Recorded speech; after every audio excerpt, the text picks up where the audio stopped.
Neighbors laughed when they saw what she built, but she was the only one who withstood the winter. Sarah Marie Mitchell clenched her fists tightly, trying to control the anger growing in her chest as she watched the neighbors walk away from her property with laughter and whispers. Once again, they had come to question what she was doing in her backyard.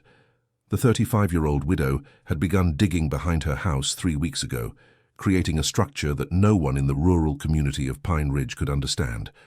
The residents of the small village in the Colorado countryside openly mocked the construction that Sarah insisted on continuing, even under constant criticism.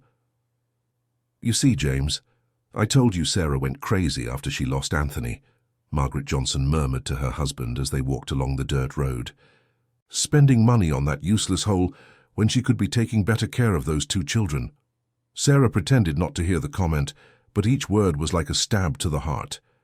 Ever since she had taken in 8-year-old Tyler and 6-year-old Emma Grace after their parents left in search of work in the capital and never returned, she knew she was being judged for every decision she made.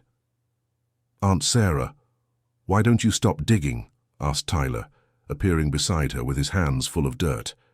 "Everyone keeps saying you're doing something wrong." The woman knelt to the boy's height, adjusting the wool hat that protected his ears from the cold wind that had begun blowing stronger in those last days of April. Her brown eyes met his, conveying a confidence she didn't always feel.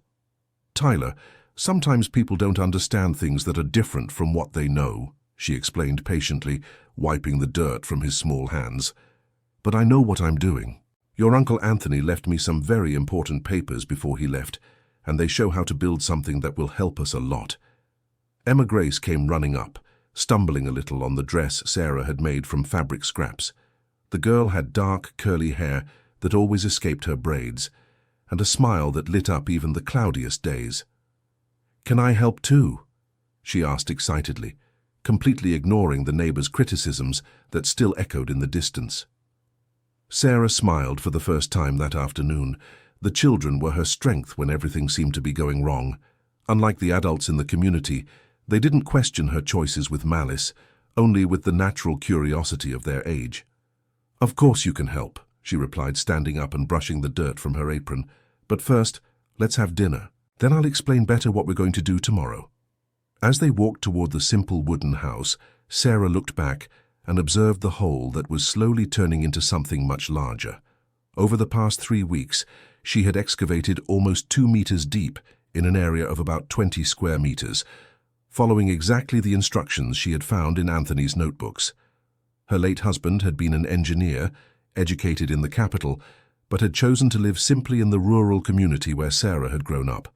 During their 5 years of marriage, she constantly saw him studying weather patterns and ancient building techniques, but she never imagined that one day she would need to put that knowledge into practice alone. Anthony had passed away 6 months ago, a victim of pneumonia that worsened rapidly during the previous winter. Before he left, he had held her hands and whispered something about the papers in the secret drawer of the desk and the winter that was coming. Sarah thought they were feverish delusions until she found the documents that changed everything. The notebooks contained detailed studies on climate cycles in the region, notes on extremely harsh winters that occurred every 20 years, and architectural blueprints for an underground structure that used the Earth's natural heat to maintain a stable temperature even in the most adverse conditions. Dear listener, if you're enjoying the story, please take a moment to like and especially subscribe to the channel. It helps us a lot as we're just starting out. Now, continuing. "Aunt Sarah, do you really think it will snow this year?" asked Tyler during the dinner of bean and vegetable soup that Sarah had prepared, with the ingredients still left in the pantry. The woman paused with her spoon in the air, remembering Anthony's words and the notes she studied every night before bed. According to her husband's calculations, 2024 would be the year of the 20-year cycle, when a devastating winter would hit the mountainous region of Colorado. "It might be, my son," she replied carefully, not wanting to frighten the children. "That's why we're preparing, right?" Emma Grace nodded energetically, spilling a few drops of soup on the small apron Sarah had sewn for her. "I like helping you, Aunt Sarah. It's fun to dig in the dirt." "Me too," added Tyler. "But why do the neighbors get mad when you do that?" Sarah sighed, trying to find simple words to explain the complexity of the situation. The community of Pine Ridge was small and traditional, where changes were viewed with suspicion and different people were quickly labeled as troublemakers. People are sometimes afraid of what they don't know, she explained, serving more soup into the children's bowls. And when someone does something different from what's always been done, they think it's wrong. But you're not wrong, said Tyler with conviction. Uncle Anthony was very smart, and if he left the papers for you, it's because he knew you'd need them. The boy's words warmed Sarah's heart more than the hot soup. At least someone trusted her decisions, even if it was an 8-year-old child. After dinner, Sarah helped the children with their basic schoolwork that she taught herself, since the nearest school was 15 kilometers away and transportation was unreliable. When Tyler and Emma Grace finally fell asleep in the bed they shared in the small room, she went to the makeshift office where she kept Anthony's notebooks. By the light of the oil lamp, Sarah studied the blueprints for the underground structure again.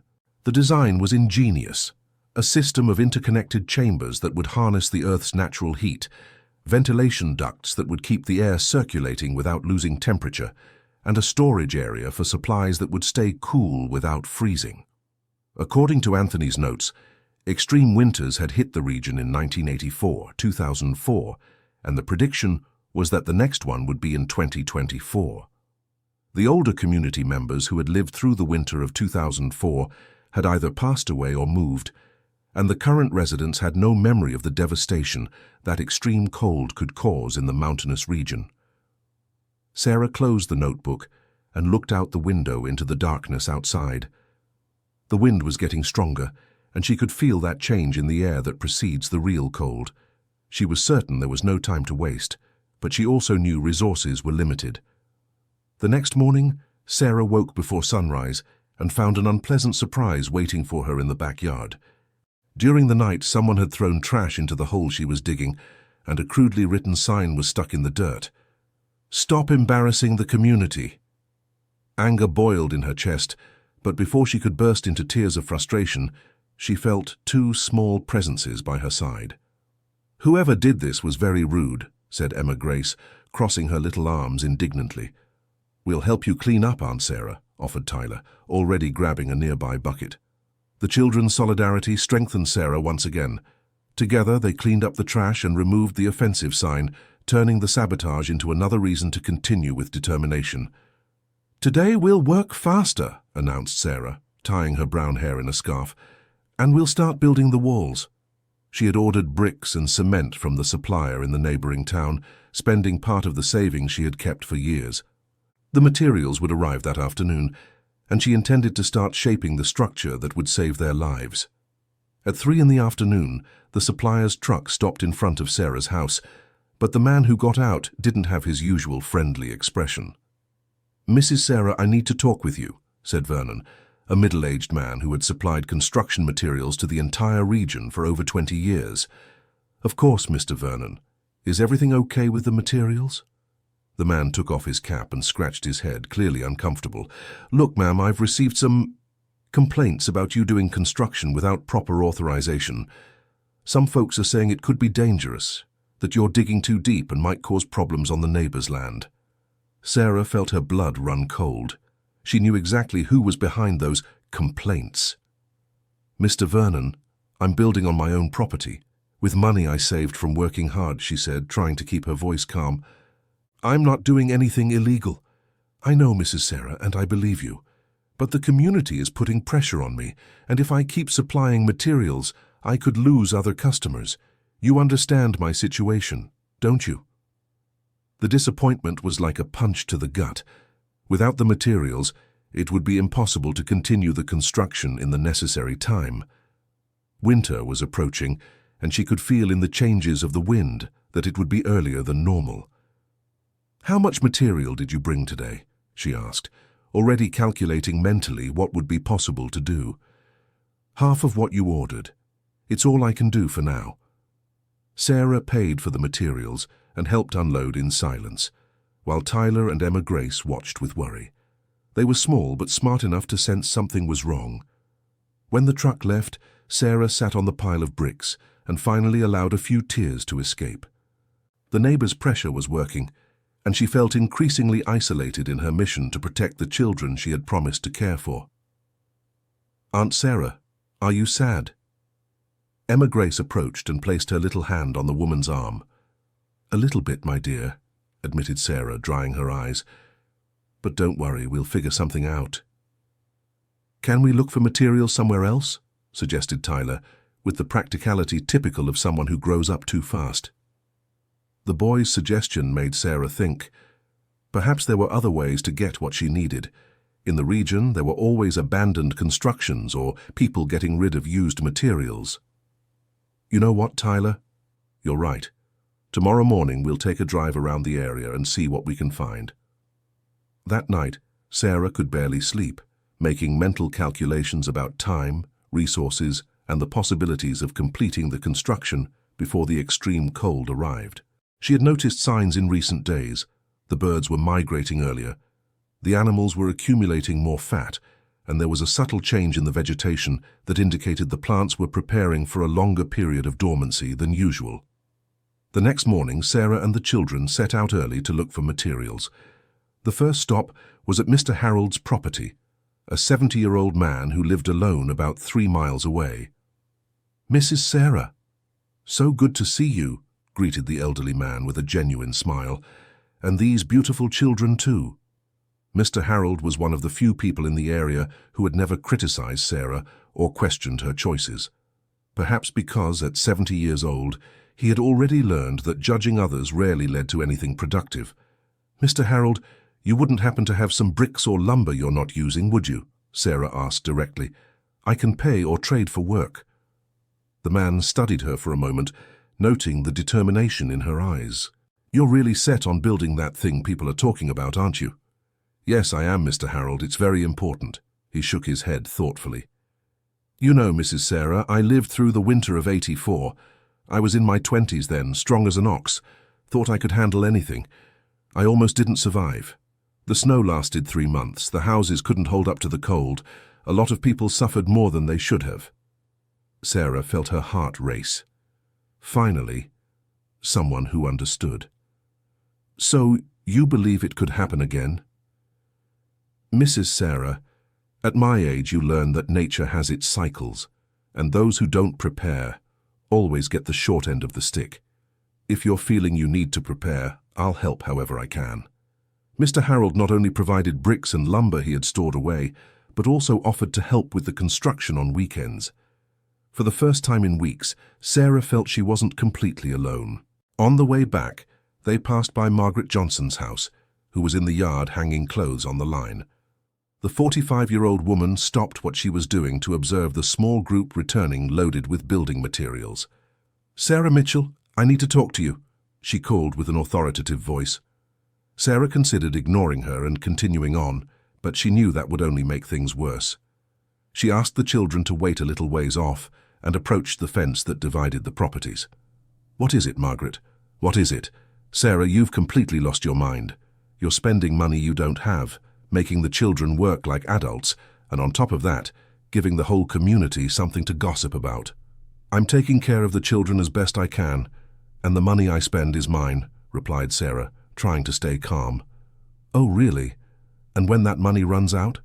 What are you going to do when real winter comes and you have a useless hole in the yard instead of firewood, food, and warm clothes?"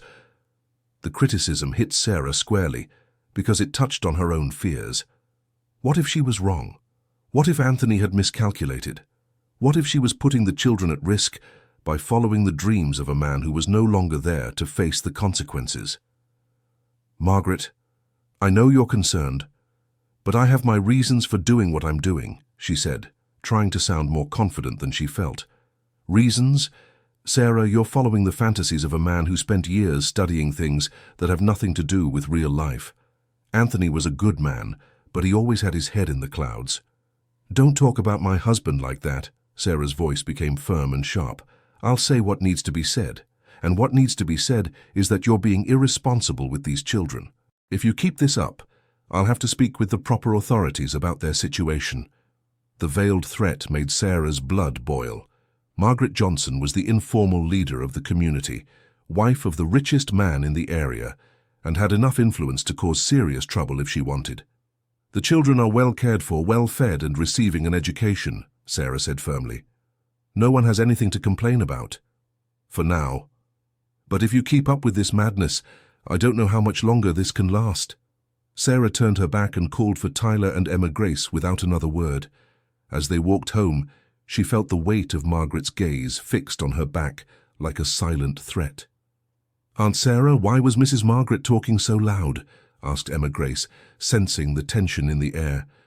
"She was just worried about us," replied Sarah, not wanting to pass her anxiety to the children. "She seemed angry, not worried," observed Tyler with the insight of someone who had already learned to read adults' moods to protect himself. Sarah stopped walking and knelt in front of the two children. "Listen carefully, you two. Some people might try to convince you that I'm doing wrong things, but I promise you that everything I do is to protect us and keep you safe. Do you trust me?" "I trust you," said Emma Grace without hesitation, hugging Sarah's neck. "Me too," agreed Tyler. "You take care of us better than anyone we've ever known." The children's words were like a balm to Sarah's wounded soul. They strengthened her to keep fighting, even when everything seemed against her. Over the next 2 weeks, Sarah worked tirelessly on the construction, with the help of Mr. Harold on weekends and the children during their free time when they weren't studying. The structure was taking shape, brick walls erected underground, a duct system made with PVC pipes that Mr. Harold had gotten from an abandoned construction site, and separate chambers for different functions. The underground construction had a clever design. The entrance was discreet, camouflaged by a small wooden door that looked like a common storage shed. Once inside, there were 3 connected rooms, a main room of about 15 square meters, a storage area for supplies, and a small bathroom with a composting system. The secret was in the natural heating system. The thick brick walls and underground location took advantage of the constant heat from the earth, which remained stable at around 15 degrees even when the outside temperature plummeted far below zero. The ventilation ducts created an air circulation that renewed oxygen without losing excessive heat. Dear listener, if you're enjoying the story, please take a moment to like and especially subscribe to the channel. It really helps us who are just starting out. Now continuing. "Aunt Sarah, how did you learn to do this?" asked Tyler, as he helped carry buckets of dirt away from the excavation. "Your Uncle Anthony studied a lot about ancient constructions, Tyler. He discovered that our ancestors knew things we've forgotten over time," explained Sarah, wiping sweat from her forehead with the back of her hand. "How so? Forgotten?" "Well, in the old days, people didn't have electricity or gas for heating, so they had to be very creative to survive harsh winters. They built underground shelters, used the Earth's heat, created systems to keep food fresh without freezing." Emma Grace, who was playing with pebbles while listening to them, looked up with interest. "So we're going to live underground like rabbits?" Sarah laughed at the girl's innocent comparison. "A little bit like that, yes, but only when the cold gets very strong. It's like having a special winter house to keep us warm." During the construction, Sarah hadn't realized she was being watched by eyes other than those of her critical neighbors. Marcus Anderson, a 40-year-old engineer visiting the region for work, had noticed the construction during one of his trips along the road. Curious about the project, he decided to stop and talk to Sarah one Thursday afternoon, when she was alone working on the interior finishes of the structure. "Excuse me," he called from the property entrance. "Could I speak with the person in charge of the construction?" Sarah emerged from underground with her clothes dirty from soil and cement, wondering if it was another neighbor coming to complain. "That's me. How can I help you?" "My name is Marcus Anderson. I'm a civil engineer. I was passing through the area and noticed your construction. What you're doing here is quite interesting." Sarah immediately went on the defensive. She didn't need another person telling her she was doing something wrong or dangerous. "I'm not doing anything illegal, sir. It's on my property, with my money." No, Marcus raised his hands in a peace gesture. "I didn't come to criticize. In fact, I'm impressed. May I take a closer look? I'm curious about sustainable building techniques." Hesitant but also eager for a technical opinion, Sarah led him to the entrance of the underground structure. Marcus went down and carefully examined the work for almost an hour, asking technical questions about ventilation, drainage, and thermal insulation. "Ma'am," he paused, realizing he didn't know her name. "Sarah Marie Mitchell." "Mrs. Sarah, may I ask who designed this for you? The design is quite sophisticated for a homemade construction." "My late husband was an engineer. He left blueprints and notes on how to do it." Marcus shook his head, clearly impressed. He had a lot of knowledge about bioclimatic architecture. "This structure is technically perfect for what it aims to do. The ventilation system is ingenious, the insulation is correct, and the use of geothermal heat is very well planned." Sarah felt a wave of relief and validation. Finally, someone qualified was confirming she wasn't crazy. "So it really works?" she asked, still not fully believing the approval. "It works, and very well. A structure like this can maintain a stable temperature between 59 and 68 degrees even, with outside temperatures well below freezing. It's a very smart solution for regions that face harsh winters." "But?" Sarah sensed there was something more in his tone. "Well, the only thing is that a construction like this would only be necessary in the case of an extremely severe winter. For the normal winters of the region, it would be almost excessive." Sarah hesitated before answering. Should she tell him about Anthony's studies, about the climate cycle predictions? "My husband believed this year would be different," she said carefully. "He studied the region's climate patterns and thought extreme winters happen in 20-year cycles." Marcus looked intrigued. "Interesting. That's not entirely impossible. Regional climate fluctuations can follow cyclical patterns. Did your husband have data to support this theory?" "He did, but no one here believes it. Everyone thinks I'm wasting time and money." "Well, from a technical standpoint, even if he's wrong about this specific year, you'll have an excellent emergency structure for any extreme situation. And if he's right, you may have saved your life and the children's." When Marcus left, Sarah felt renewed. Having a qualified professional's approval strengthened her determination to complete the project, regardless of the community's criticism. Unfortunately, the technical validation didn't change the neighbors' attitude. Margaret Johnson organized a meeting at the parish hall to discuss the Sarah Mitchell situation on a Tuesday night. Sarah only learned of the meeting when Mr. Harold appeared at her house the next morning with a worried expression. "Mrs. Sarah, you need to know that there was a meeting about you at the parish hall yesterday." "A meeting?" Sarah felt her stomach tighten. "Yes. Margaret called together the main families in the community to discuss your situation and that of the children." "And what was decided?" Mr. Harold sighed heavily.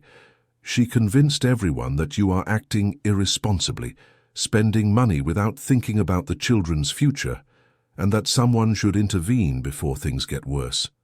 Sarah sat down heavily on the kitchen chair, where she had been preparing breakfast. "Intervene how?" "She talked about contacting social services, arguing the children aren't in a suitable environment. She also mentioned the possibility of someone applying to be their legal guardian." Sarah's world collapsed. Losing Tyler and Emma Grace would mean losing the only family she had left, the only reason she kept fighting every day. "Can they really do that?" "Legally it's complicated because the children were officially left in your care by their parents. But if they can convince the authorities that the children are at risk—" Sarah couldn't finish her breakfast. Her appetite had vanished completely, replaced by a growing anguish in her chest. When Tyler and Emma Grace woke up, she tried to hide it, but the children sensed something was different. "Aunt Sarah, are you worried about something?" asked Tyler during the morning lesson Sarah taught at the kitchen table. "A little bit, my love. But don't worry, everything's fine."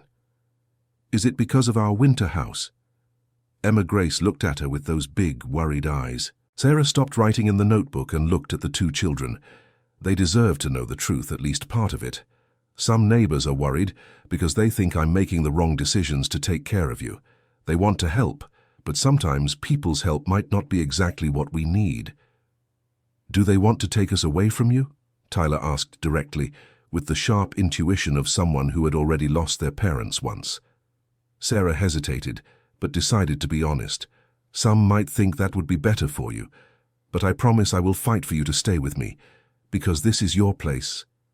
We don't want to leave, said Emma Grace, her eyes filling with tears. This is our home. And it is. Sarah hugged both children at once. No one is going to separate our family, I promise. But even as she made the promise, Sarah didn't know how to keep it. The pressure from the community was mounting, and she felt increasingly isolated in her struggle to protect the children and complete the construction she knew was necessary. That afternoon, Sarah made a drastic decision. If she couldn't count on the community's support, she needed to find concrete evidence that her predictions were correct. She decided to look for information about previous winters, specifically the winter of 2004, which, according to Anthony's calculations, had been the last in the cycle. Tyler and Emma Grace accompanied her on a 2-hour trip to the municipal library in the nearest town, where Sarah spent the entire afternoon researching weather records and newspaper reports from the last 20 years.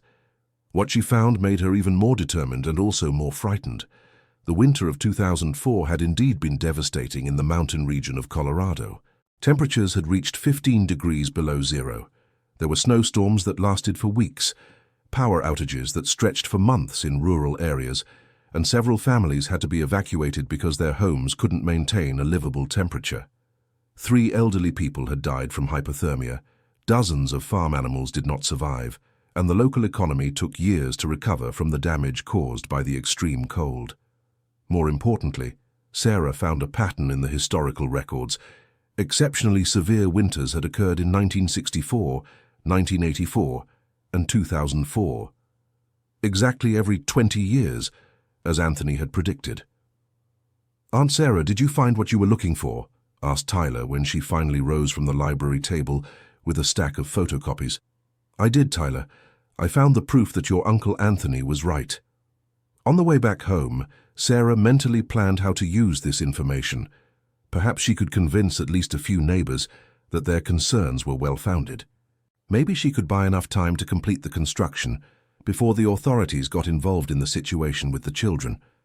But when they arrived home at dusk, they found Margaret Johnson waiting on the porch, accompanied by a man Sarah didn't know. "Sarah, I need to speak with you," said Margaret in a formal tone.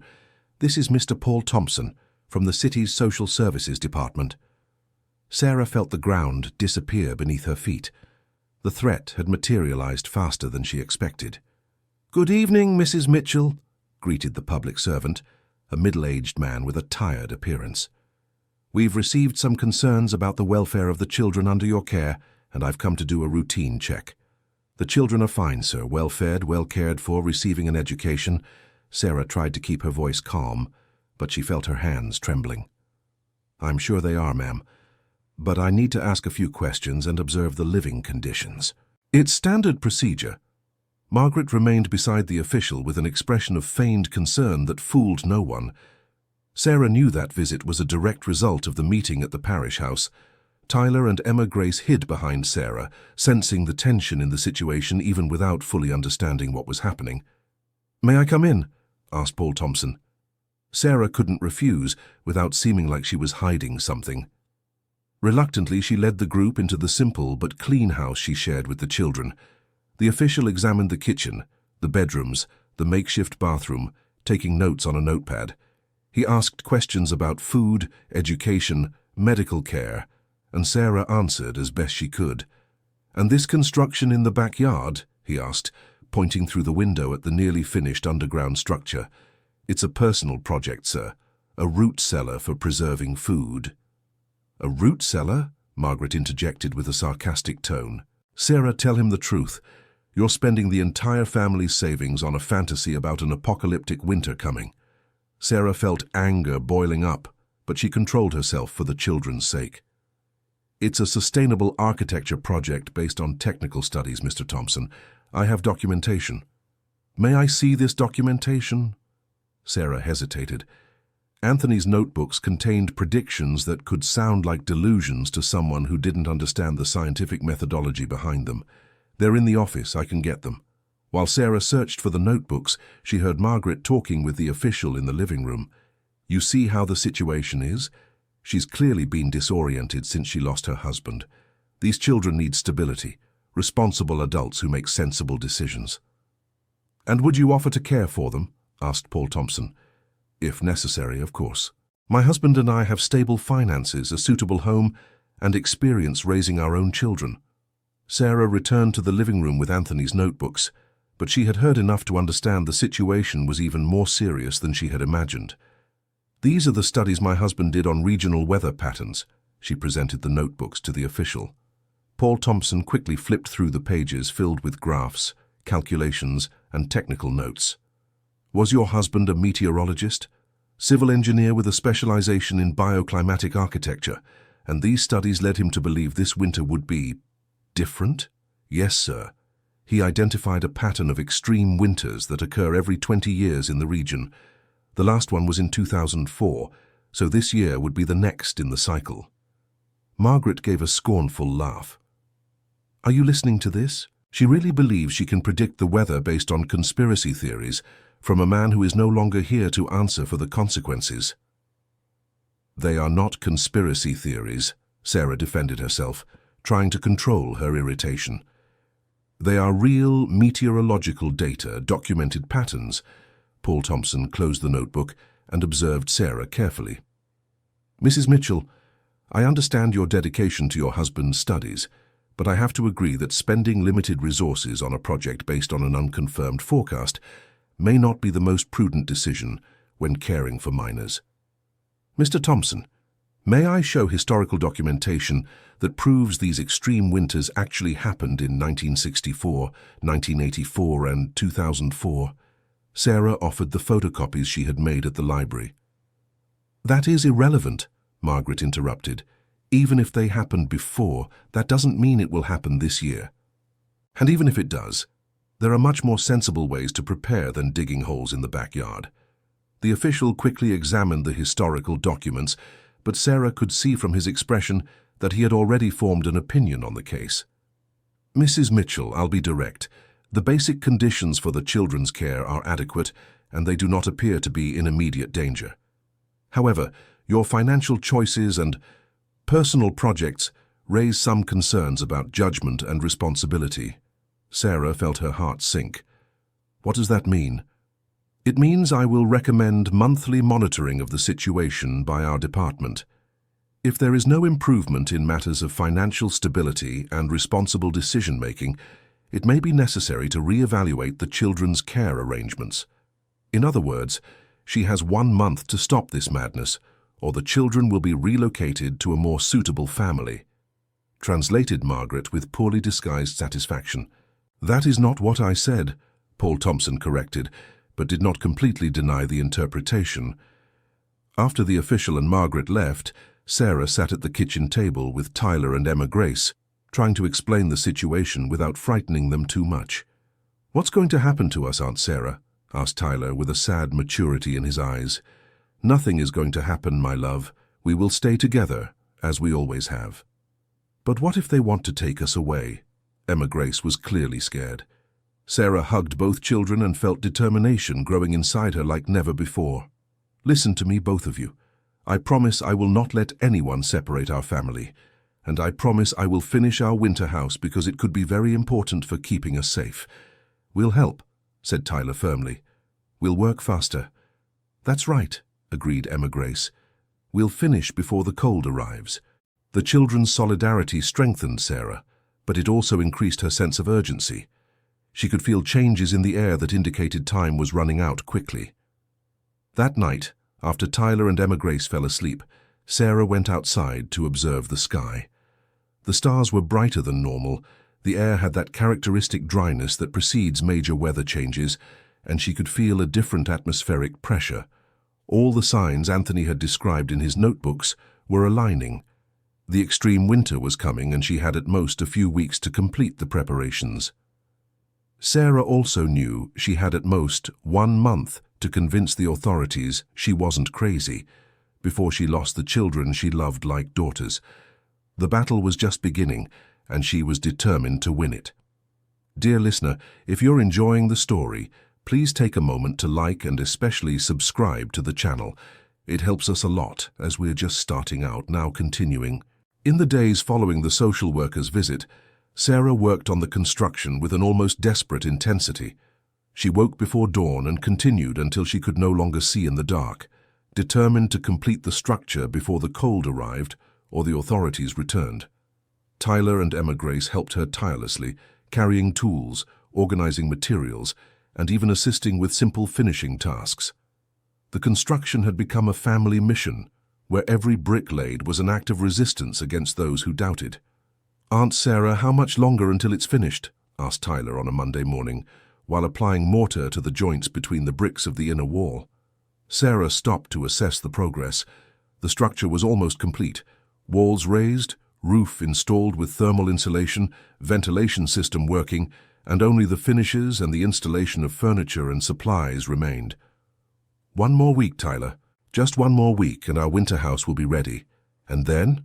Emma Grace looked up from the drawing she was making, sitting in a corner of the underground structure.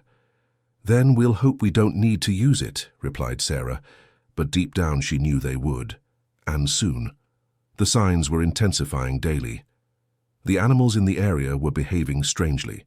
Birds migrating in larger flocks than usual, cattle grouping defensively, dogs howling in the early hours. The vegetation was also reacting, with plants losing leaves earlier and others going dormant outside the normal season. Even more concerning, Sarah had noticed that her old dog, Blackie, was instinctively seeking warmer, more protected places to sleep. Animals always sensed climate changes before humans. On a Thursday afternoon, Sarah was installing the last shelves in the supply storage when she heard voices outside. She went up to investigate and found two unfamiliar men examining her property. "So how can I help you?" she asked, trying to sound polite but firm. "Good afternoon, ma'am. We're from Regional South Construction. We received information that there is an irregular construction being done here." Sarah felt her blood boil. She knew exactly who had informed about the supposed irregularity. "There's nothing irregular here, gentlemen. I'm building on my property with my own resources. We understand, but underground constructions require specific permits, soil impact studies, project approval," explained the taller man, clearly trying to intimidate her with technical terms. "And who said I don't have those approvals?" Sarah bluffed, buying time. "You do?" asked the other man. "I have all the necessary documentation," lied Sarah, knowing there was neither time nor money to obtain official permits. "Would you like to see it?" The men exchanged glances, clearly not expecting this response. "That would be interesting, yes." Sarah went into the house and returned with Anthony's notebooks and the construction blueprints, hoping the technical complexity of the documents would be enough to convince them. "Here are the geotechnical studies, the architectural blueprints and the structural calculations," she said, showing pages full of formulas and diagrams that indeed looked like official documentation. The men examined the documents superficially. It was clear they didn't understand much of the technical content, but the professional appearance of the notebooks made them hesitate. "These documents are very detailed," admitted the taller man. "My late husband was an engineer. He did all the necessary technical documentation before we started the project." "And where are the City Hall approval stamps?" Sarah improvised quickly. "The approval was done through a special protocol for sustainable architecture constructions. The process is different and takes longer, which is why I don't have the final stamps yet." It was a blatant lie, but said with such confidence that the men seemed to believe it. "Well, we'll verify this with City Hall and get in touch if there's any irregularity," said the first man, clearly losing interest in the matter. After the men left, Sarah leaned against the wall of the house, feeling her heart racing. She knew she had only gained a few days, maybe a week, before they discovered there was no official approval. "Aunt Sarah, who were those men?" Tyler appeared beside her.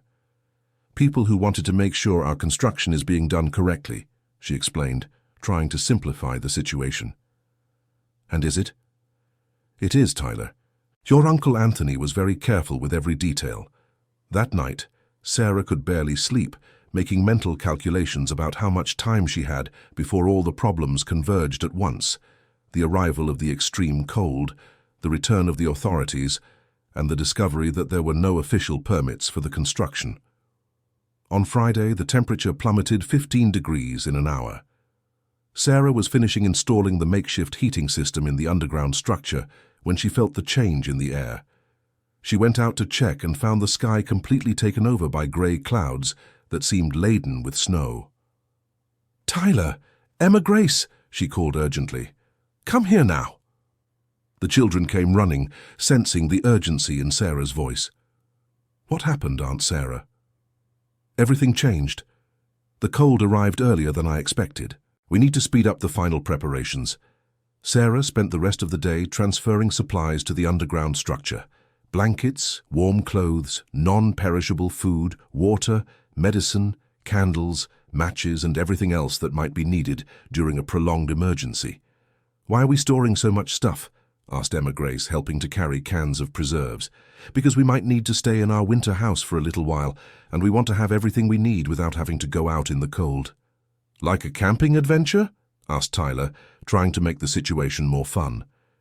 "Exactly like a camping adventure," agreed Sarah, grateful for the boys' positive attitude. During the afternoon, the temperature continued to drop drastically. Sarah could see her breath forming vapor in the air, and the wind was growing stronger and more biting. Around 5 in the evening, it began to rain. Not a common rain, but icy drops that froze almost instantly upon touching any surface. Sarah knew it was the beginning of what Anthony had predicted. "Kids, let's go inside and prepare a nice dinner," she said, trying to keep a cheerful tone. "And then we'll test our winter house to see how it turned out." During dinner of hot soup and homemade bread, Sarah calmly explained what was happening. "Do you remember I said this winter could be different? Well, it seems your Uncle Anthony was right. The cold is coming stronger and earlier than normal." "Is that bad?" asked Emma Grace. "It's not bad or good, sweetie. It's just different. That's why we built our special winter house, so we can be prepared and comfortable no matter what happens outside." "And the neighbors? Are they prepared too?" Tyler always thought of others, even when they weren't kind to his family. Sarah hesitated. The truth was, no, the neighbors were not prepared.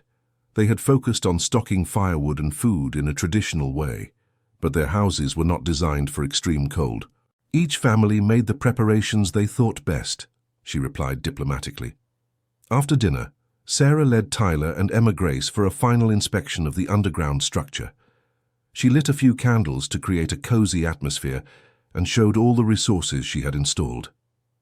"Look here," she pointed to an area with mattresses and blankets. "This is our dormitory. We have space here for everyone to sleep warmly." "And here?" Emma Grace pointed to an area with shelves full of supplies. "This is our pantry. We have enough food for several weeks if we need to stay down here." "And this little hole in the ceiling?" asked Tyler, noticing one of the ventilation ducts. "That's our breathing system. It brings fresh air from outside but keeps the heat inside." The children were impressed with all the details. To them, it really was like an adventure, a secret house where they could hide from the cold like heroes in some story. "Can we sleep here tonight?" asked Emma Grace excitedly. Sarah considered the idea. The outside temperature was dropping rapidly, and it would be a good opportunity to test if everything worked correctly. "You know what? Let's sleep here tonight, our first night in the winter house."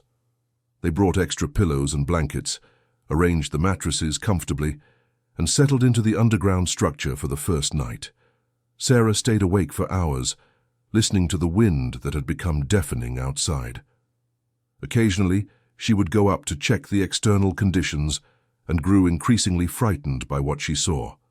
The freezing rain had turned into heavy snow, and the temperature had plummeted to levels that were not normal for that time of year. The outdoor thermometer read 10 degrees below zero, something unprecedented in the region before June. At dawn on Saturday, Sarah woke to a strange silence outside. She went up to investigate and was shocked by what she found.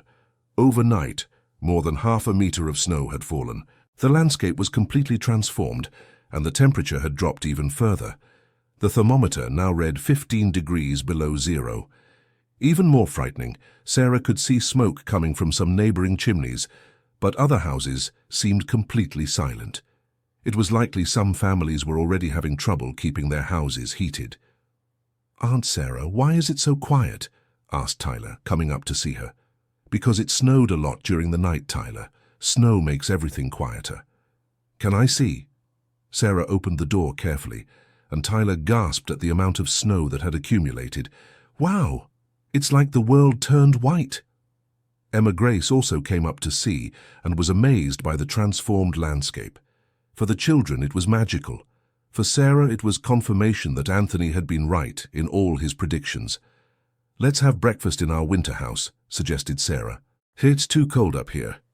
Back in the underground structure, Sarah prepared a simple but hot breakfast using a small portable camp stove she had installed with a gas exhaust system. The internal temperature was stable at 17 degrees, perfectly comfortable. "Aunt Sarah, how long are we going to stay here?" asked Emma Grace while eating bread with jelly. "I'm not sure, sweetie. It depends on how long the cold lasts." "What if it lasts a long time?" "Then we'll stay here as long as necessary. We have everything we need." Around 10 in the morning, Sarah heard noises outside. She went up to investigate and found James Johnson, Margaret's husband, desperately knocking on her door. "Sarah, Sarah, are you in there?" the man shouted, clearly in a panic. Sarah opened the door and was hit by a blast of icy air that nearly knocked her down. "James, what happened?" "Sarah, our house can't hold the heat.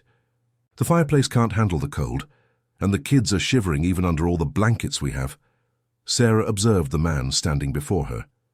James Johnson had always been neutral in the criticisms directed at her, but he had never stood against his wife's attitudes.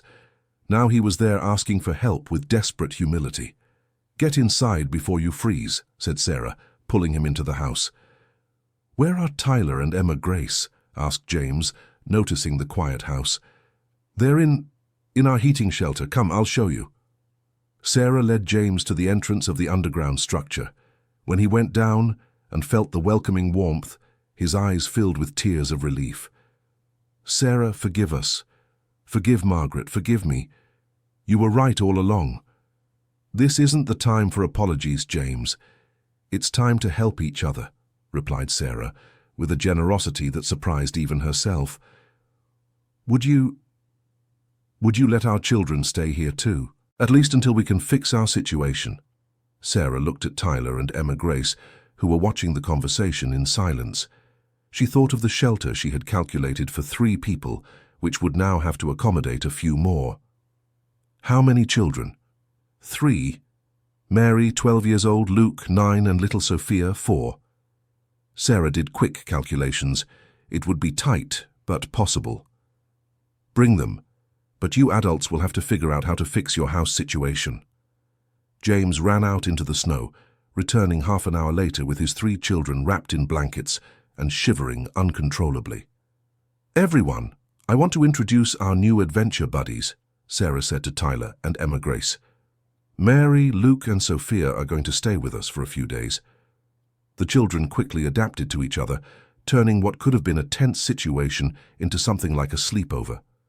Sarah organized the spaces as best she could and explained the rules of the underground shelter. During the day, more neighbors began to appear with similar problems. First was Marilyn, a 60-year-old woman who lived alone and whose small house couldn't retain enough heat. "Sarah, my dear, I know I haven't been the kindest to you," admitted the elderly woman, shivering in her winter clothes. "But could I stay here in your house until the cold passes?" The shelter was getting crowded, but Sarah didn't have the heart to refuse shelter to an elderly woman. Next appeared Gerald, a 25-year-old whose house had completely lost heat when the electrical wiring froze.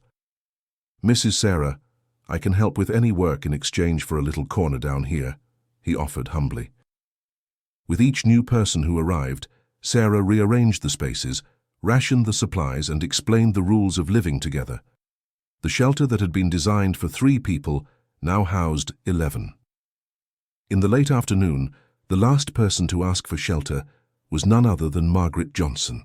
The woman appeared at the entrance to Sarah's property with a humbled expression, clearly struggling with her pride to ask for help from the one she had tried to harm. "Sarah," she said in a low voice, "I know I don't deserve it, but our house is uninhabitable. We can't keep it warm no matter what." Sarah watched her for a long moment. Margaret was the person who had tried hardest to make her life difficult, who had organized meetings against her, who had called social services to question her ability to care for the children.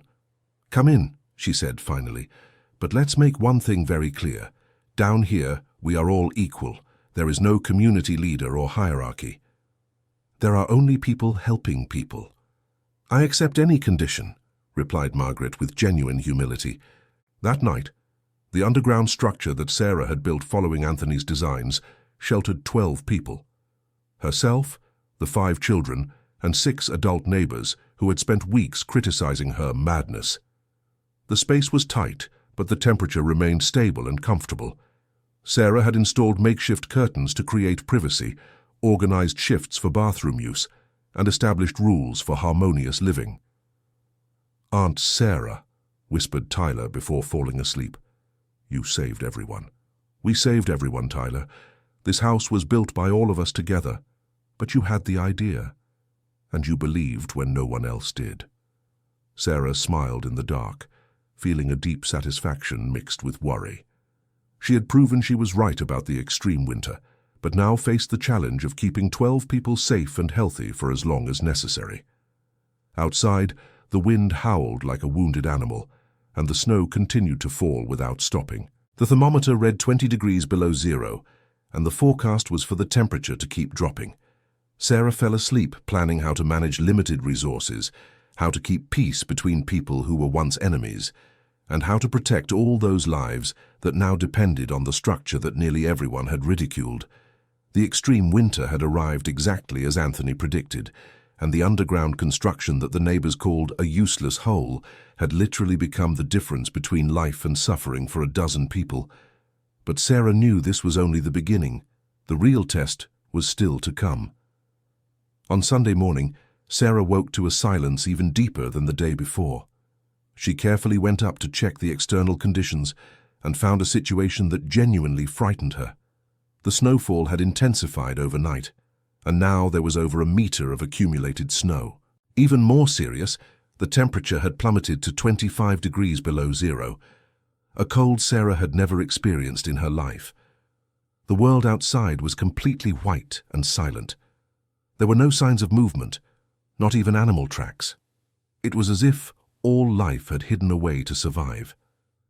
Sarah also noticed something disturbing. The neighboring houses no longer had smoke coming from their chimneys. This meant either the people had found alternative shelter or they were facing serious problems. "How is it out there?" asked Margaret, coming up to see her.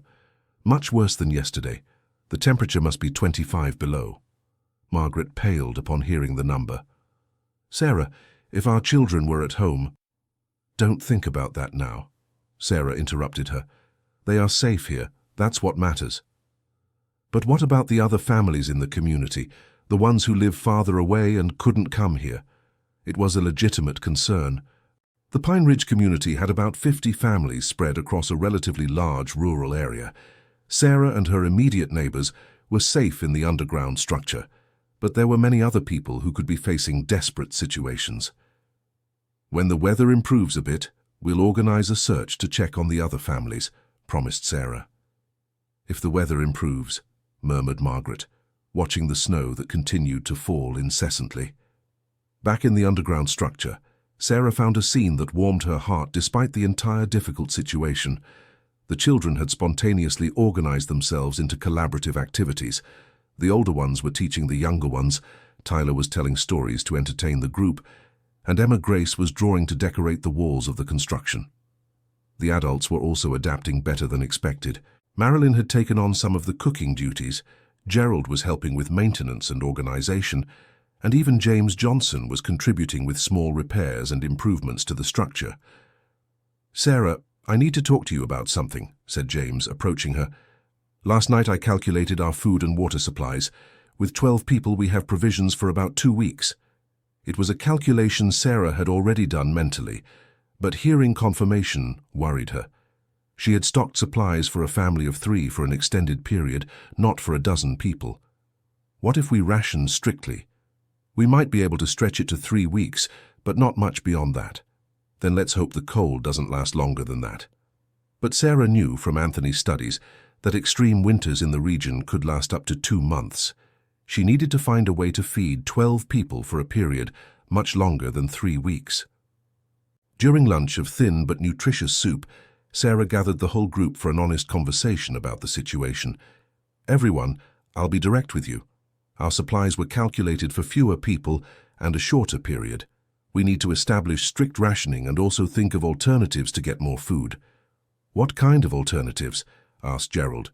"Well, some homes in the community may have been temporarily abandoned, but still have supplies stored. When the weather allows, we can organize careful expeditions to look for additional resources." "Wouldn't that be stealing?" asked Mary, Margaret's 12-year-old daughter. "It would be an emergency loan," clarified Sarah. "In extreme situations, the normal rules don't apply in the same way.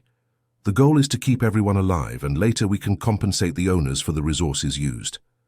"Sarah is right," agreed Margaret, surprising everyone. "In emergencies, survival is the priority. Financial matters can be settled later." The fact that Margaret publicly supported Sarah's decisions marked a significant shift in the group's dynamic. If the former community leader was accepting Sarah's leadership, the others certainly would too. "All right," said Sarah. "We'll implement rationing starting tomorrow. 3 small meals a day, portions calculated to last as long as possible, and I'll study maps of the region to plan supply expeditions when the weather allows." That afternoon, while the storm continued outside, Sarah organized activities to keep the group's morale high. Margaret led singing sessions that included songs everyone knew.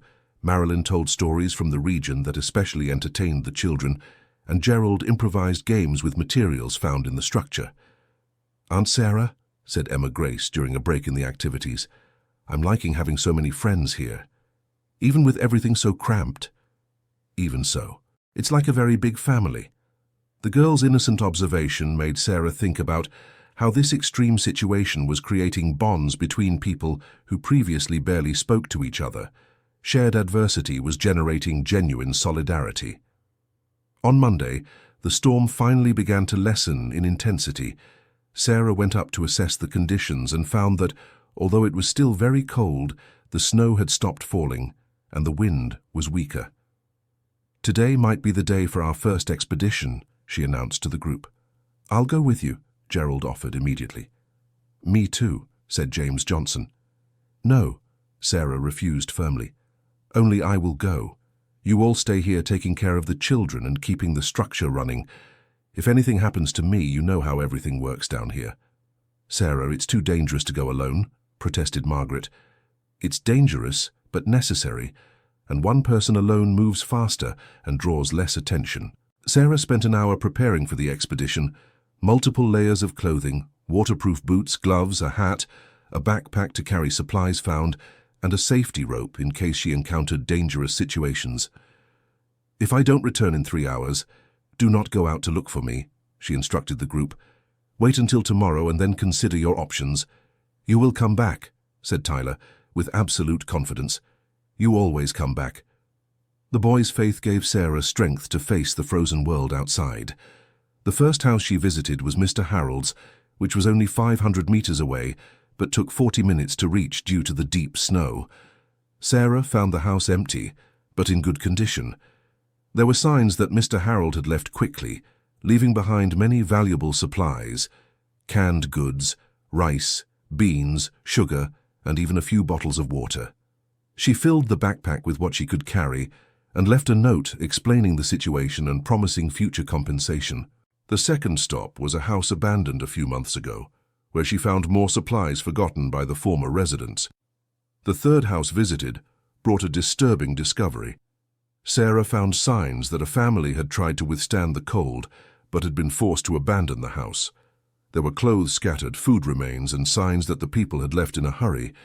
More worryingly, there were no recent footprints in the snow, which meant the family had left before the storm intensified. Sarah had no idea where they could have gone, or if they were safe. When she returned to the underground structure after 3.5 hours of expedition, Sarah brought enough supplies to extend the group's provisions for another week. But she also brought concern about other families who might be in desperate situations. "We found food," she announced, showing the full backpack. But I also found signs that at least one family was forced to abandon their home. Where could they have gone? Asked Marilyn, worried. Probably tried to reach the town, but if they left during the storm... Sarah didn't finish the sentence, but everyone understood the implication. Traveling during a blizzard with temperatures of 25 below zero was extremely dangerous, especially for families with children. "We can't do anything for them now," said Margaret, with sad pragmatism. "Our responsibility is to care for those who are here." It was a hard truth, but a necessary one. Sarah couldn't save the whole community, only the group that had managed to reach her structure in time. That night, Sarah updated her supply calculations. With the additional resources from the expedition, they could keep 12 people fed for approximately 3 weeks with strict rationing. "Sarah," said Margaret during a private moment before everyone went to sleep, "I need to truly apologize for what I did to you." "Margaret?" "No, let me finish. I organized that meeting against you, called social services, tried to convince everyone you were crazy. I did all that out of pride and envy." "Envy?" "Envy of your courage to do something different, to believe in something even when everyone doubted. I was always the leader here because I was the wealthiest, the most influential, but you were a leader because you had vision and determination." Sarah was silent for a moment, absorbing the sincere words. "What's past is past, Margaret. Now we are all together, and that's what matters." "No, it's not past. If you hadn't built this place, my whole family could have..." Margaret's voice broke. "But I did build it, and your family is safe. Your children are safe. Because of your courage and your faith in what was right, even when all of us were against you." Margaret began to cry silently, releasing weeks of tension, fear, and regret. "Sarah, if we can get out of this situation, I want you to be the new leader of the community. You've proven you have the vision and determination we need." "Margaret, leadership isn't about one person commanding others. It's about people working together to solve problems." "Exactly, and you understand that better than any of us." On Tuesday, the temperature rose slightly, reaching 15 degrees below zero. It was still extremely cold, but Sarah decided to risk a second expedition, this time accompanied by Gerald. They visited more distant houses, finding more abandoned supplies, but also more disturbing signs of families who had tried to flee the cold. At the 5th house visited, they made a discovery that changed everything. They found an entire family, parents and 2 small children, who had taken refuge in the basement of their own home, burning furniture to keep warm. "Help! Please, help!" shouted the woman when Sarah and Gerald appeared at the basement door. The family was in critical condition, malnourished, showing signs of early hypothermia, and clearly desperate. "We're going to get you out of here," Sarah said immediately. "We have a safe, warm place." The rescue was complicated because the children were too small to walk in the deep snow, and the parents were too weak to carry them a long distance. Sarah and Gerald improvised sleds using pieces of wood and rope, and it took 2 hours to transport the family of 4 to the underground structure. 4 more people, Sarah announced when they arrived, and they need basic medical care. Marilyn, who had experience as a midwife and caregiver, took over the treatment of the rescued family. The structure now housed 16 people, exceeding any capacity Sarah had originally planned. "Sarah, we're at the limit," James Johnson said privately. "We can't keep taking in more people without compromising everyone's safety." It was a difficult but necessary decision. Sarah established that they could not shelter anyone else, unless it was an absolute life-or-death situation. During the next few weeks, the group's routine became established. They woke up early, did light exercises to maintain circulation and avoid depression, divided household chores, conducted educational activities with the children, and shared simple but nutritious meals. Sarah organized a collaborative governance system where all important decisions were discussed as a group, but emergencies were handled with her direct leadership. "Aunt Sarah," said Tyler one morning, helping prepare the rationed breakfast, "when all this is over, are we going to go back to living just the 3 of us?" It was a question Sarah had avoided thinking about, The truth was that this experience had created family bonds between people who were once just neighbors. "What would you like, Tyler?" "I wish we could all stay together. Not down here, but together somehow." "Me too," agreed Emma Grace. "It's nice to have a big family." Sarah smiled, realizing the children had grasped something the adults were only beginning to understand. This shared experience had created a true community based on mutual care instead of social hierarchy. In the 5th week of the extreme winter, Sarah made a discovery that changed the entire dynamic of the situation. During a solo expedition to gather supplies, she found a family of urban refugees who had tried to flee the capital when the electrical power system collapsed due to the extreme cold. "Please," implored the woman, who appeared to be about 60 years old. "We've been walking through the snow for 3 days. My grandson is only 5 years old. I don't know how much longer he can last." Sarah looked at the group, an elderly woman, a middle-aged man who seemed to be her son, a young woman who was likely the daughter-in-law, and a small child shivering uncontrollably even when wrapped in blankets. She knew accepting 4 more people would jeopardize the safety of everyone already in the shelter, but she also knew that letting a 5-year-old child freeze to death was completely out of the question. "Come in," she finally said. "We'll make it work." When she arrived at the shelter with the new refugees, Sarah faced the first serious resistance from the group. "Sarah, this is madness," protested James Johnson. "We're already at the absolute limit. 4 more people will compromise everyone's safety." "The child won't survive another night out there," Sarah replied firmly. "And what if none of us survive because we don't have enough resources for 20 people?" argued Gerald. It was a real ethical dilemma with no easy answer. Sarah found herself in the position of having to choose between saving immediate lives or protecting the lives already under her care. "Let's vote," decided Margaret. "Every adult votes and the majority decides." The vote was tense. On one hand, everyone understood Sarah's compassion for the child in danger. On the other, everyone feared that accepting more people could result in everyone dying from lack of resources. The result was close. 6 votes to accept the family, 5 votes to refuse. "The family stays," announced Margaret, "but we'll have to implement even stricter rationing." That night, Sarah lay awake, calculating and recalculating supplies. With 20 people, the provisions would last 2 weeks at most. If the extreme winter lasted longer than that, everyone would be in real danger. She needed to find a dramatic solution, and fast. The solution came from an unexpected source. The next morning, Sarah was checking the shelter's systems when she heard strange noises outside. She went up to investigate and found something that completely surprised her. A group of people was approaching the property, but they weren't refugees seeking help. They were organized, well-equipped people, pulling sleds loaded with supplies. "Sarah Mitchell," called a tall man who seemed to lead the group. "Yes, that's me." "My name is Marcus Anderson. We spoke a few weeks ago about your underground structure." Sarah remembered the engineer who had visited her property during construction and had technically approved the project. "How did you manage to get here with all this snow?"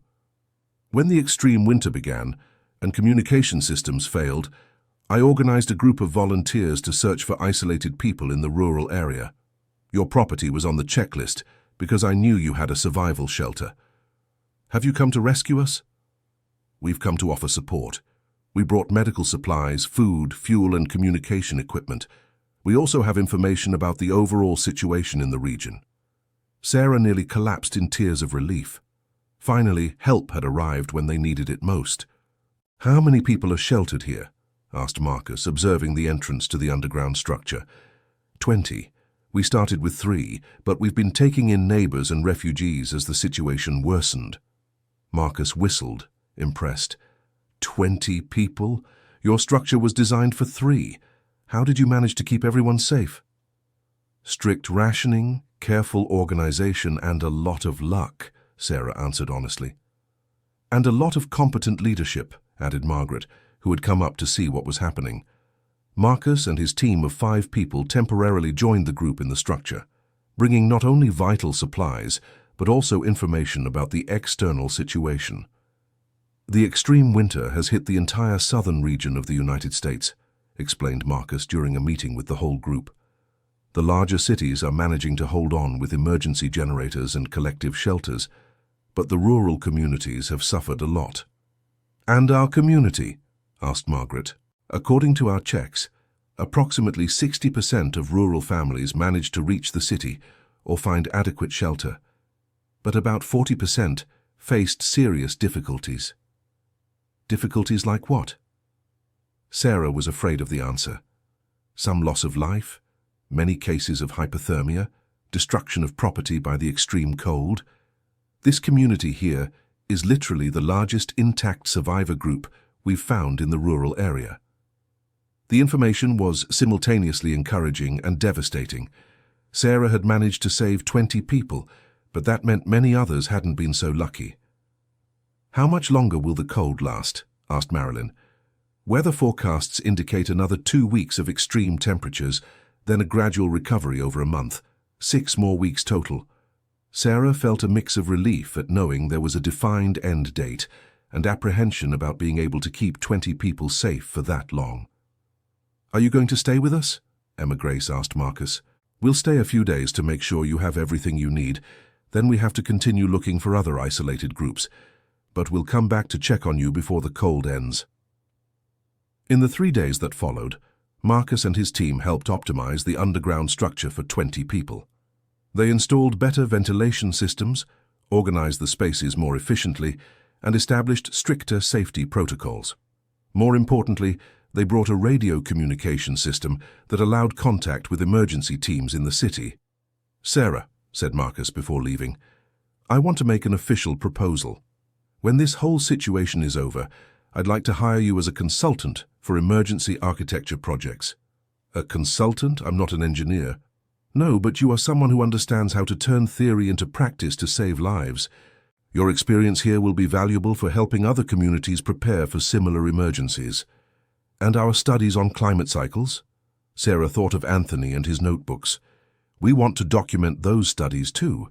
If your husband's methodology was correct in predicting this event, it can be applied to other regions."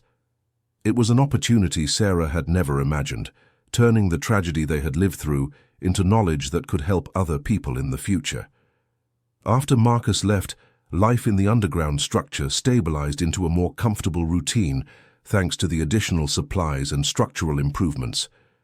The children organized an improvised school where the older ones taught the younger ones.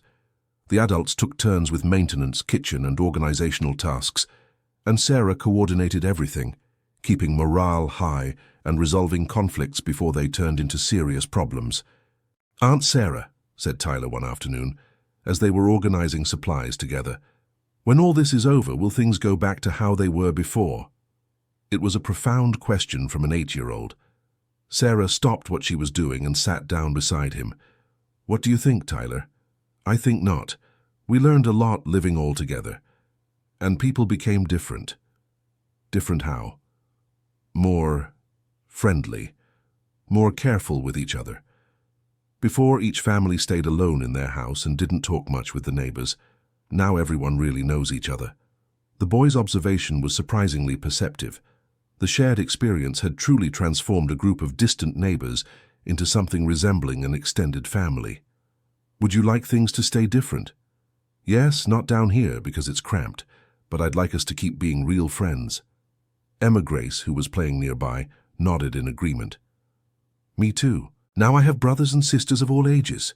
Sarah realized the children had articulated something the adults were feeling, but didn't know how to express. That experience had created bonds that would likely persist long beyond the extreme winter. "You know what?" said Sarah, hugging both children. "I would also like things to stay different, and I think they will." In the 6th week of the extreme winter, Sarah received an unexpected visitor. Paul Thompson, the social services worker who had questioned her ability to care for Tyler and Emma Grace, arrived accompanied by an emergency team. "Mrs. Mitchell," he greeted formally, but Sarah noticed a significant change in his demeanor. "I've come to check on the situation of the children in your care. How did you manage to get here?" "Special team with snow-adapted vehicles. We're conducting emergency checks on all families with minors in the rural region." Sarah led him to the underground structure, where Paul Thompson found not only Tyler and Emma Grace, but a dozen other children playing, studying, and actively participating in a functional, harmonious community. "How many children are here?" he asked, clearly surprised. 12, from several families. They are all being cared for collectively. Paul observed the children interacting, noting they seemed healthy, happy, and well cared for despite the extreme circumstances. "And the responsible adults?" 8 adults, including myself. Everyone participates in caring for the children and maintaining the structure. The worker spent 2 hours in the structure, talking with children and adults, observing living conditions, and taking detailed notes. "Mrs. Mitchell," he said before leaving, "I need to make an official correction to your case." Sarah felt her heart race, fearing there were still bureaucratic problems. "What kind of correction?" "When I visited your home a few weeks ago, I questioned your decisions and judgment. Now I see your choices were not only correct but literally saved multiple lives. You demonstrated exceptional leadership, visionary planning, and the ability to organize a functional community under extreme conditions. Tyler and Emma Grace couldn't be in better hands." Paul Thompson asked a few additional questions about plans for when the extreme winter ended, and Sarah explained the possibilities for community reorganization and her job offer as a consultant. "I will recommend your case be used as a positive example of responsible guardianship," Paul said before departing. "And if you need any official support for your future plans, please contact me." When the emergency team left, Sarah sat at the entrance of the structure, observing the landscape still covered in snow, but with subtle signs the worst was passing. The temperature had risen to 10 below zero, still very cold but a significant improvement. The sun appeared occasionally between the clouds, and it hadn't snowed in the last 48 hours. "It's ending, isn't it?" asked Margaret, joining Sarah. "It seems so. Another week or two and we can start thinking about leaving here." "Sarah, when we leave, what will happen to us?" "What do you want to happen?"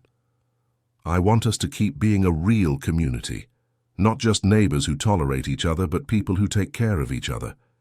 This will require work, Margaret, maintaining these bonds when we're no longer forced to stay together for survival." "I know. But I also know that what we lived through here was better than anything we had before, at least for me." Sarah agreed silently. Despite all the difficulties, tensions, and fears, those weeks in the underground structure had created something special, a true community based on mutual care and shared responsibility. "Margaret, can I ask you something?" "Of course." "If you had to choose between going back to the way things were before or working to keep this community together, what would you choose?" Margaret thought for a long moment before answering. "I would choose to work to keep what we've built here, because I realized that before I was a leader of people who didn't know or care about each other. Here we are all leaders of a family that truly loves each other." In the 7th week, Sarah woke to a sound she hadn't heard in almost 2 months, the drip of water. The snow was melting. She went up to check and found the first real sign that the extreme winter was coming to an end. The temperature had risen to 5 degrees below zero, and although it was still very cold, you could see the snow beginning to melt at the edges. "Everyone," she called downstairs, "come see." The whole group came up to observe the phenomenon that represented hope, liquid water after weeks of everything being frozen. The children were especially excited, seeing it as the start of a new adventure. The adults allowed themselves to feel relief and began to make concrete plans for the future. "How long until we can leave for good?" asked James Johnson. "Marcus said it would be 2 more weeks from last week," Sarah calculated. "So, 1 more week of safety down here. Then we can start assessing the conditions of our homes." In the following days, the snowmelt accelerated. Sarah organized daily expeditions to assess the state of the neighborhood properties and begin planning the transition back to normal life. What they found was disheartening. Many houses had suffered significant damage from the extreme cold: burst pipes, structures cracked by freezing, damaged electrical systems, and furniture ruined by moisture and temperature changes. "Sarah," said Gerald, after a particularly depressing expedition, "some houses will need almost complete renovations before they're habitable again. And that will cost a lot of money that most of us don't have, added James with concern. Sarah had foreseen this situation. The extreme winter would not only require survival during the cold period, but also significant reconstruction afterward. We have two options, she said to the gathered group. Each family tries to rebuild alone as best they can, or we work together to rebuild everything in a planned way that's more resistant to future extreme events. What would working together look like? Asked Marilyn. Well, I've received a job offer as an emergency architecture consultant. If I accept, I would have financial resources to invest in materials. Margaret and James have savings that could be used collectively. Gerald has construction skills. Marilyn has experience in organization. Are you proposing that we build a new community? Asked Margaret, intrigued. I'm proposing that we use what we've learned here to create something better than what we had before. The discussion that followed was long and detailed. Some people were excited by the idea of a more integrated community. Others had concerns about losing privacy and individual independence. In the end, they reached a compromise. They would build individual houses, but with shared community areas and collective emergency structures. Each family would have their privacy, but there would be spaces and resources for joint activities and preparation for future emergencies. What if there's another extreme winter 20 years from now? Asked Tyler, who had listened to the whole discussion. We'll be prepared, Sarah replied confidently, and our children and grandchildren will be too. In the 8th and final week in the underground structure, Sarah organized a symbolic farewell ceremony. Each person in the group shared one thing they had learned during the experience, one thing they were grateful for, and a commitment for the future. I learned that courage isn't about not being afraid, said Margaret.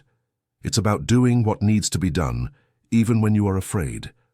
I'm grateful for having learned the true meaning of community, and I commit to never again judging someone for doing something different from what I would do. I learned that people can be much better than they seem when they're under pressure, said James. I'm grateful for discovering that I can be useful in difficult situations, and I commit to always offering help before criticizing. When it was Sarah's turn, she looked at each person who had shared that transformative experience. I learned that sometimes being right isn't enough. You also need the courage to act based on what you know to be true. I'm grateful that each of you trusted me when I needed it most, and I commit to using what we lived through here to help other communities prepare and protect themselves. I learned that family isn't just who you're born with, said Tyler. It's who chooses to stay together when things get tough. I learned that building things together is more fun than building alone, added Emma Grace. On the final day, when they finally left the underground structure permanently, Sarah stopped at the entrance and looked back one last time. That construction had saved 20 lives. More than that, it had transformed 20 strangers into a family, 20 individualists into a community, and 20 frightened people into 20 empowered people. Are we leaving it here as it is? Asked Tyler. We're leaving it, replied Sarah, as a reminder of what we're capable of when we work together, and as preparation for anything the future may bring. The following months were dedicated to rebuilding, but a different and better rebuilding than what existed before. Sarah accepted the job as a consultant and used her resources to buy high-quality construction materials for the entire community. The new houses were designed with more efficient heating systems, better insulation, and structures prepared for extreme weather conditions. Margaret led the organization of community spaces, a shared kitchen for large meals, a hall for meetings and cultural activities, and a library with books from all the families. James coordinated the construction of 2 emergency structures, similar to the original, but larger and more sophisticated, capable of sheltering the entire expanded community if necessary. Gerald established community workshops, where people could share tools and technical knowledge. Marilyn created a collective care program for children and the elderly. 6 months after the end of the extreme winter, the Pine Ridge community had transformed into a model of cooperative rural living that attracted attention from researchers, journalists, and other communities interested in similar solutions. Sarah, said Marcus Anderson during one of his work visits, you've created something extraordinary here. We didn't create it, Marcus. We discovered it.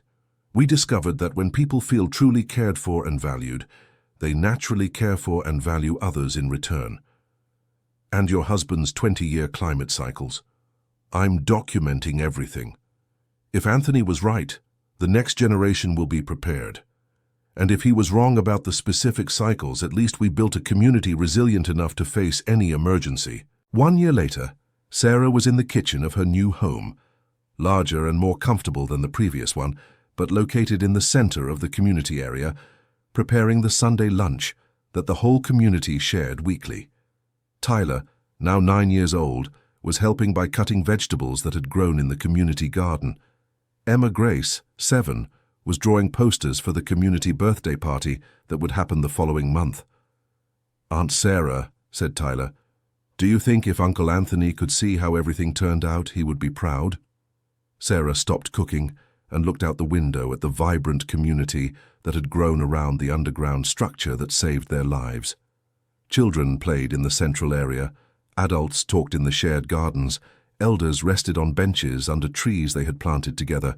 It was a scene of harmony and prosperity that no one could have imagined during those tense weeks underground. "I think he would be more than proud, Tyler.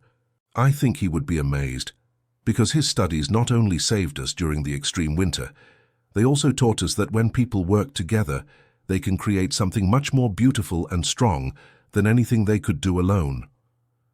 And if another winter like that happens when I grow up, then you will be prepared, not just with safety structures, but with knowledge about how to lead people in difficult times." Emma Grace looked up from the drawing she was making. "Aunt Sarah, can I ask a question?" "Of course, dear." "If you could go back in time and change something, would you?" Sarah thought about the question for a long moment. She could have changed many things. Started construction earlier, convinced the neighbors to prepare too, avoided the conflict with Margaret and the authorities. But if she changed any of those things, perhaps they wouldn't have reached the final outcome that completely transformed everyone's lives for the better. "You know, Emma Grace, I don't think I would change anything, because if I did, we wouldn't have learned what we learned, and we wouldn't have built what we built." "So, was it good that the neighbors laughed at what you built?"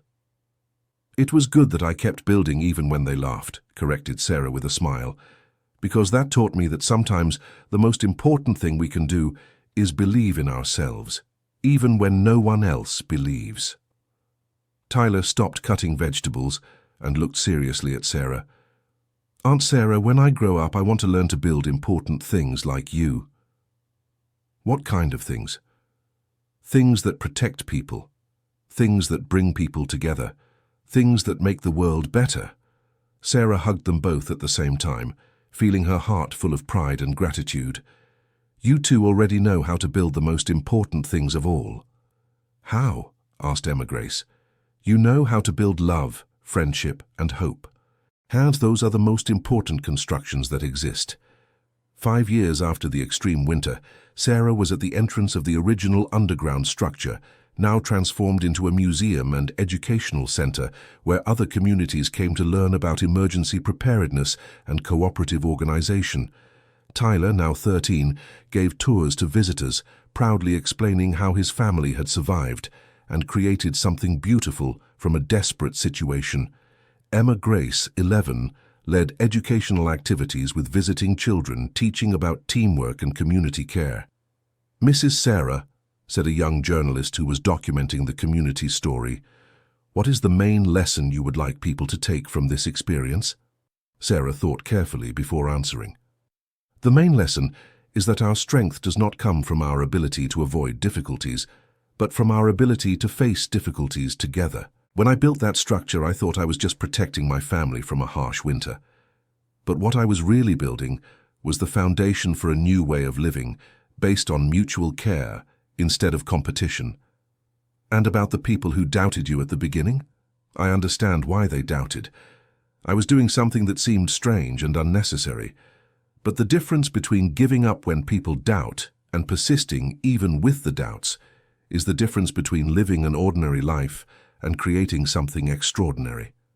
Do you have any advice for people who are facing situations where they feel misunderstood?" Sarah looked at the structure that had saved 20 lives and generated a community transformation that continued to influence other communities years later. My advice is, trust your intuition, but also be willing to include other people in your vision. I was right about the need to prepare for the extreme winter, but I only managed to create something truly meaningful when I shared that preparation with others. The best solutions are always collective, even when they start with one person's individual vision. That evening, Sarah was sitting on the porch of her house watching the community children play in the central area lit by solar lights they had installed as a collective project. Margaret joined her, bringing 2 cups of hot tea. "Sarah, can I ask something that has always intrigued me?" "Of course." "During those first weeks when you were building alone and everyone was criticizing, did you ever imagine it would turn out like this?" Sarah smiled, remembering the loneliness and uncertainty of those days. "No, Margaret. I only knew I needed to do something to protect Tyler and Emma Grace. I never imagined it would turn into all of this here." "So how did you find the courage to continue?" "Because I learned something very important from a young age.